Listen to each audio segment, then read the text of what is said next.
Hey guys, welcome back to the shop, and in today's video we're going to do a valve adjustment on my Big Bear. And if you guys aren't familiar with my Big Bear, it's a 1987. It's been in our family from new. My grandfather bought it and it's been passed down to me, and I do have a whole playlist of me rebuilding this bike to what you see now. So if you want to check that, it's going to be down in the description box below.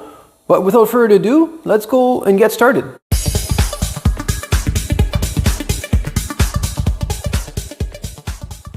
Okay, so just a real quick kind of overview of what we're going to be doing today. We're going to be removing these covers right over here. There's one on each side. This would be your intake cover, and then that would be your exhaust cover. So we're going to be removing those two along with the manual recoil and this timing plug. So in relation to a couple of things in here with the flywheel, looking at the valves on top, we're going to make the piston fall onto top dead center of compression. I'm going to show you exactly how you do that and how you can verify that you're there. But once we've done that, we're going to set the valves. The intake is supposed to be set to 4th thou, and the exhaust is double that at 8th thou. So let's start by removing the seat. Then we're going to have to remove the plastic covering the fuel tank itself, and that should hopefully give us enough access to what we need to do.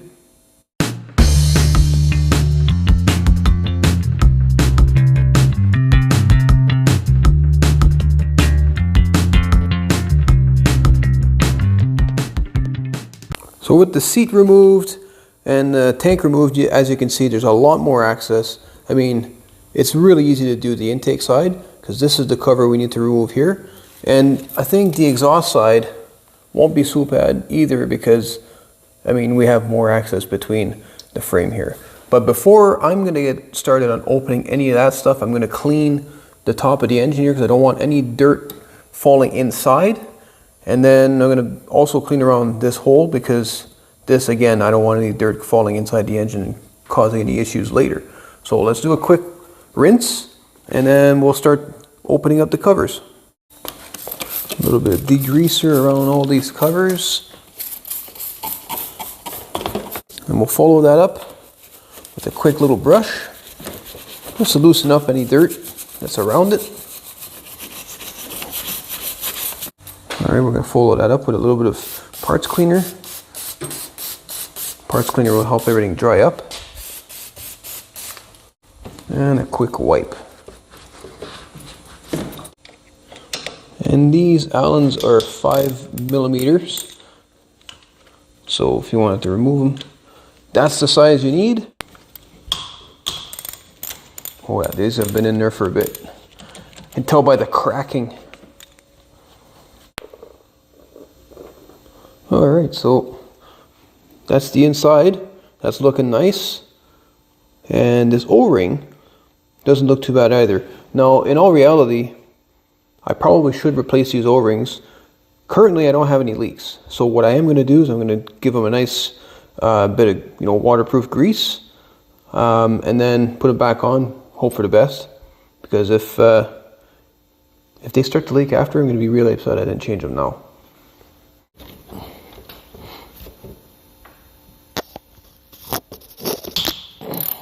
Oh, that one was tight.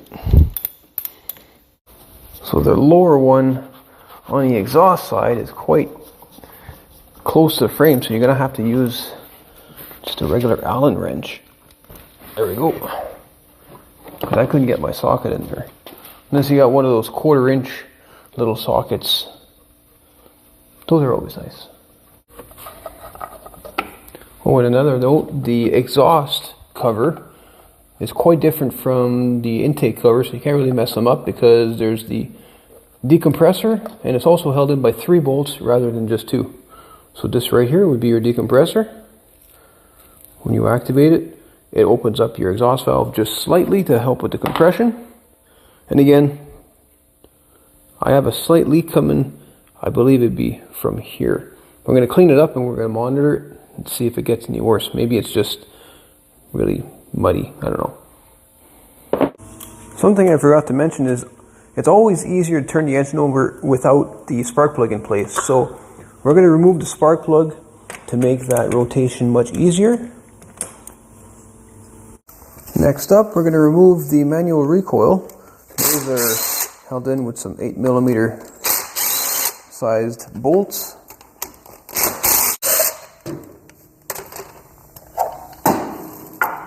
And next up, we're going to remove the cap here. I'm going to try and use this with a large screwdriver and my pliers, but it's not always easy to do. So, as you can see, that's not one to come out, but I have a trick up my sleeve.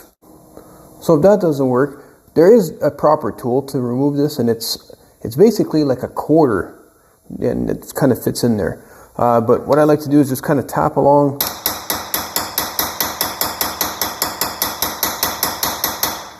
Just tap it lightly, and then with a pair of pliers on the outside, pliers that are, of course, long enough or wide enough to get to, you can just cinch on to the cap itself and then break it free that way. Once it's free, then I'll go ahead and use my screwdriver to finish it up. And now we're ready to set the engine to top dead center. So what I'm going to do now is I'm going to rotate the crankshaft, and you're going to know if you're going the right way because it's going to be easy since we pulled the spark plug out. But if you go the other way, you're going to feel resistance against the starter. So let me just show you here. If I go clockwise, you'll hear the starter. Okay, so if you go counterclockwise, it's nice and easy. So down in this hole here, sorry guys, I'm trying to place the camera where you guys can see everything I'm doing. So I'm kind of like, my tripod's right in the way, but that's all right. So we got the flywheel down here. I'm looking down here for a timing mark. You're going to see a T with a line, and I believe there's also an F, if I can remember correctly. And the F means fire, which is when the ignition would hit, and then that's when, and then T would be top dead center. So there's two things I'm doing here. So I'm going to be rotating the engine around. I'm going to be listening, and I'm going to be looking. I'm going to be listening for air rushing out of the cylinder, because that means that we're coming up onto compression. And then once the intake valve closes, that's when I'm going to listen for that. Once it's closed, and we reach that mark, I'm going to go 15 to 20 degrees both ways.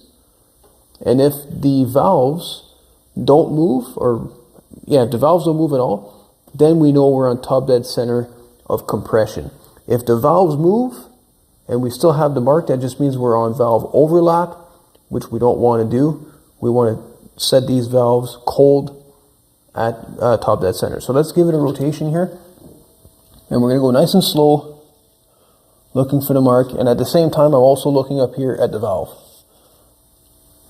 And hopefully my big head's not in the way.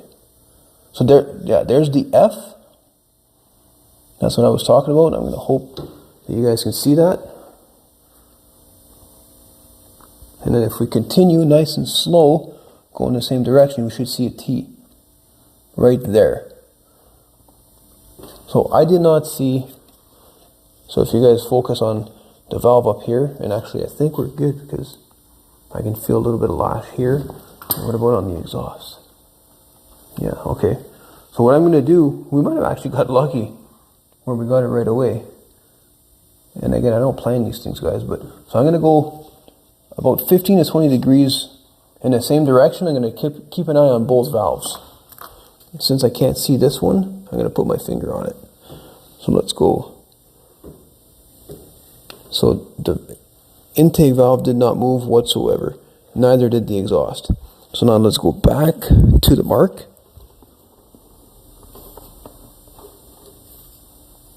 That went quite a ways there and the valves didn't move. There's our mark. Now let's go back the opposite way. Let's go clockwise. I'm going to again put my finger on the valve for any movement. We're going to go back the other way quite a ways, and we're going to look at both valves. And again, no movement.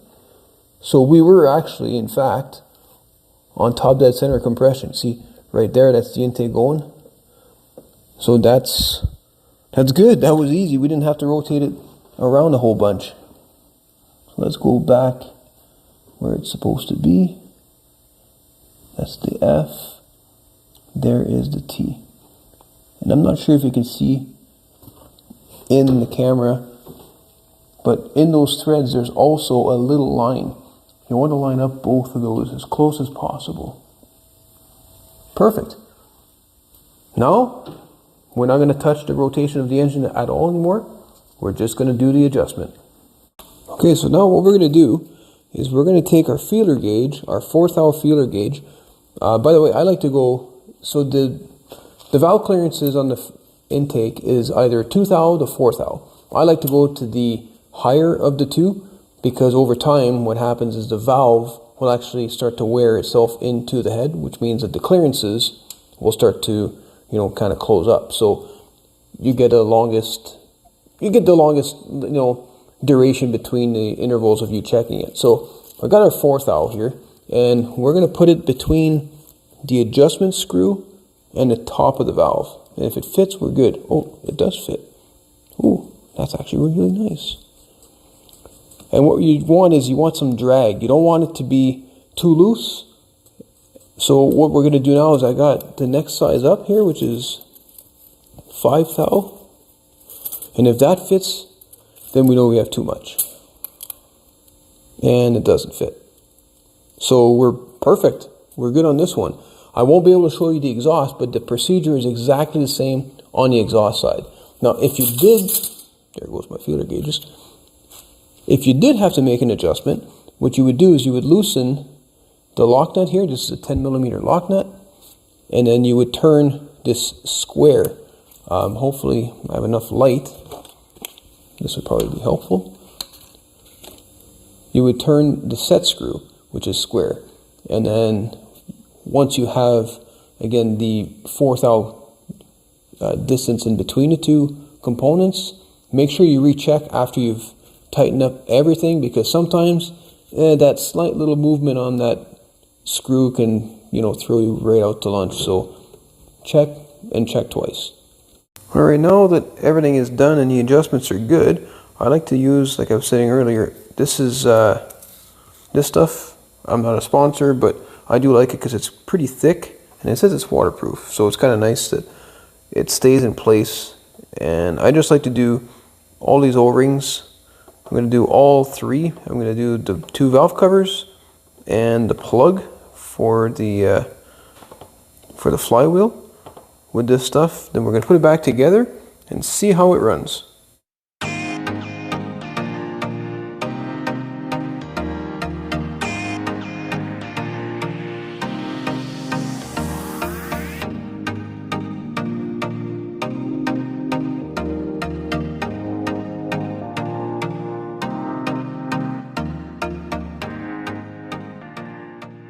Alright guys, so it's all back together just like we started with the valves adjusted, so that's a good thing. Now there's only one thing left to do, and that's to see if it actually fires up. So we're going to turn the key on.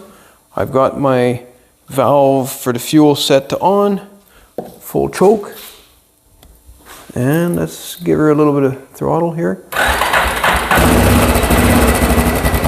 Just like that. Just like that. That's pretty awesome. This thing is a beast, I'm telling you, I love it. So that's going to do it for today's video, guys. Thank you so much for joining me. If you found the video educational or if you liked it, please consider subscribing. Maybe give me a thumbs up. And as always, I hope you have a good day, and I will see you all in the next video. Bye. And we're going to see you all in the next video. So, I messed all that up. At the very least, I hope you guys found the video educational. And if you did, please don't forget to subscribe if you haven't already. No, I don't like that one out.